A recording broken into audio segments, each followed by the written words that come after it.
દાળ બાટી બનાવવા માટે 1 કપ તુવેરની દાળ લીધી છે, અડધો કપ મગની દાળ લીધી છે, અડધો કપ મસૂર દાળ લીધી છે। હવે આપણે દાળને ધોઈ નાખીશું।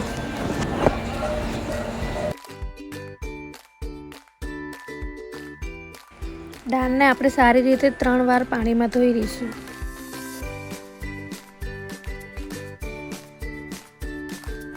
પછી આપણે દાળને થોડી વાર પલાળવા દેશું। દાળને પલાળવા મૂકી છે ત્યાં સુધી આપણે લોટ બાંધી દઈએ। 5 કપ ઘઉંનો લોટ લીધો છે, 1 કપ ચણાનો લોટ લીધો છે, 2 ચમચી અજમો લીધો છે, તેને હવે મેશ કરી લઈશું।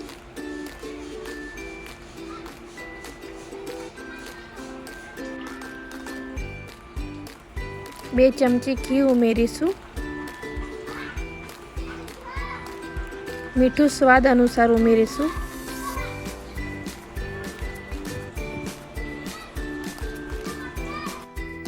હવે આપણે બધું બરાબર મિક્સ કરી લઈશું જેથી ઘી લોટમાં સારી રીતે ભળી જાય।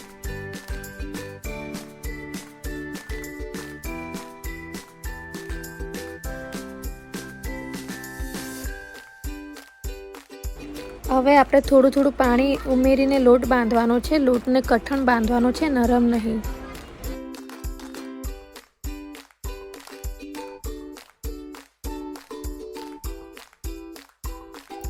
હવે આપણે બાંધેલા લોટને કપડાથી ઢાંકીને થોડીવાર આપણે રેસ્ટ કરવા મૂકીશું। ત્યાં સુધી આપણે દાળ બાફવા મૂકી દઈશું। 2 ગ્લાસ પાણી ઉમેરીશું। 1 ચમચી મીઠું ઉમેરીશું।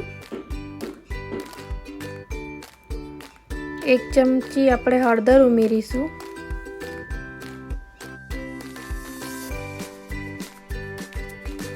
હવે દાળ ઉમેરી દઈશું।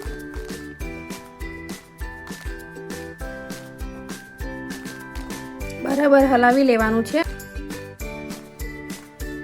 પછી આપણે મીઠું ચેક કરી લઈશું કે બરાબર છે કે નહીં। પછી કુકર બંધ કરીને 3 થી 4 સીટી વાગે ત્યાં સુધી રાંધવાનું છે। દાળ બાજુમાં બફાય છે ત્યાં સુધી આપણે લોટમાંથી નાના ગોળા બનાવી અને તેને બાટીનો આકાર આપીશું। જો આ રીતના આપણે બાટીનો આકાર આપવાનો છે। પછી આપણે બાટીને બાફવાની છે।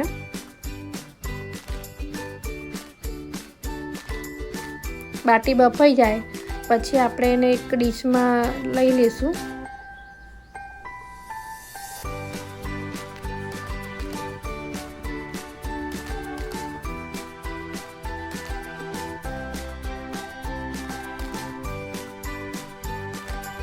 દાળ બફાઈ ગઈ છે। હવે આપણે એને વઘારી લઈશું। વઘાર કરવા માટે મેં 2 મીડિયમ સાઇઝની ડુંગળી, 2 મીડિયમ સાઇઝના ટામેટાં અને 3 લીલા મરચાં, કોથમીર અને લીમડો લીધો છે। હવે આપણે એક તપેલામાં તેલ ગરમ કરવા મૂકીશું।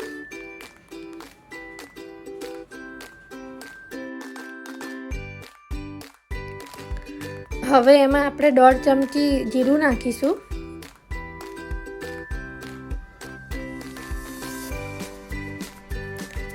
અડધી ચમચી હિંગ નાખીશું અને ડુંગળી ઉમેરી દઈશું।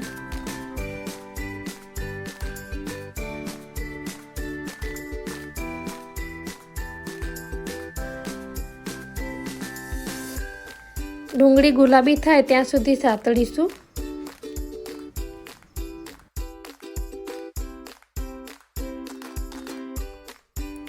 પછી આપણે લીલા મરચાં ઉમેરી દઈશું।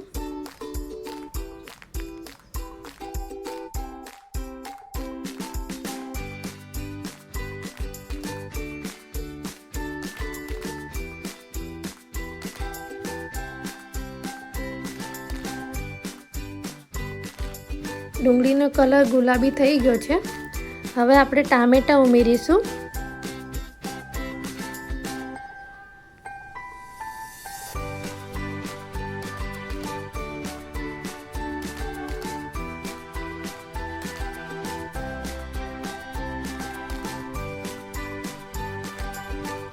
પછી 1 ચમચી મીઠું ઉમેરી દઈશું। ટામેટાને આપણે નરમ થવા દઈશું। હવે આપણે લાલ મરચું ઉમેરી દઈશું. મેં અહીંયા 3 ચમચી લાલ મરચું ઉમેર્યું છે. તમે ચાહો તો તમે ઓછું કે વધારે તમારા ટેસ્ટ પ્રમાણે પણ તમે ઉમેરી શકો છો. પછી આપણે ધાણા જીરું ઉમેરી દઈશું. મેં 1 ચમચી ધાણા જીરું ઉમેર્યું છે. અડધી ચમચી હળદર. પછી એને બરાબર હલાવી દઈશું.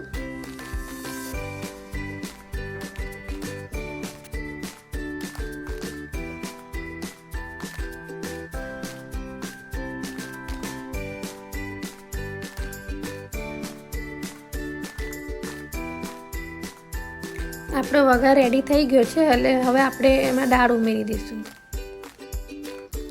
જો તમને દાળ જાડી લાગતી હોય તો તમે પાણી ઉમેરી શકો છો. આપણે બરાબર એને હલાવી દઈશું.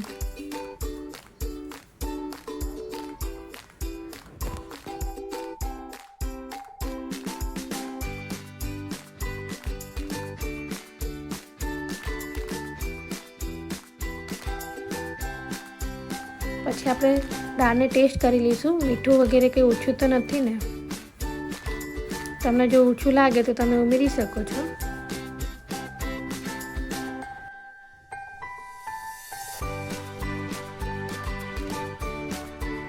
પછી આપણે કોથમીર ઉમેરી દઈશું.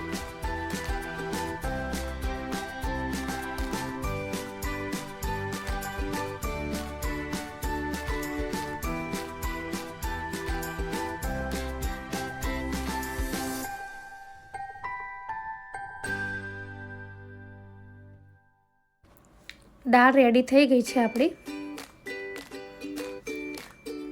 હવે જે બાટી બની ગઈ હતી એ ઠરી ગઈ છે. એટલે હવે આપણે એને કટ કરી લઈશું. આ રીતના કટ કરવાના છે. જે આપણે દાળ બાટી માટેના ગોળા બનાવ્યા હતા એને 4 ભાગમાં આપણે ડિવાઈડ કરીશું. પહેલાં આવી રીતનું 2 ભાગ કરીશું. પછી 2 ભાગમાંથી બીજા 2 ભાગ કરીશું.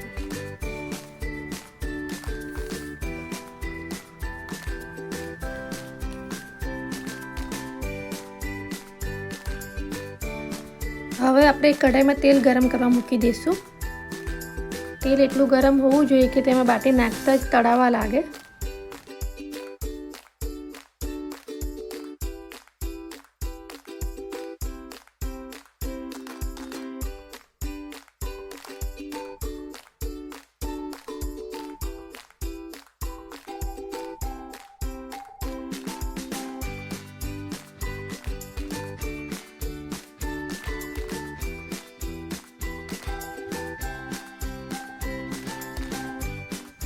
બાટીને ગોલ્ડન બ્રાઉન થાય ત્યાં સુધી તળો. તેને વચ્ચે વચ્ચે ફેરવતા રહો જેથી તે બધી બાજુથી સરખી રીતે તળાય.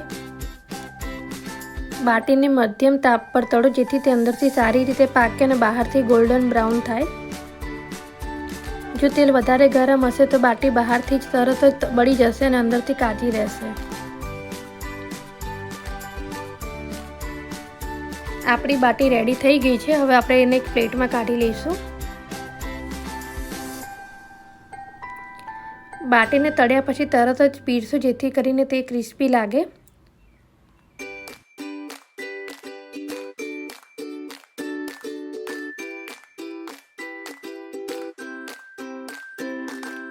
તો આપણી દાળ બાટી રેડી છે. દાળ બાટી બનાવવાની આ રીત તમે જરૂરથી ટ્રાય કરજો અને આ રેસીપી તમને કેવી લાગી કમેન્ટમાં જણાવજો.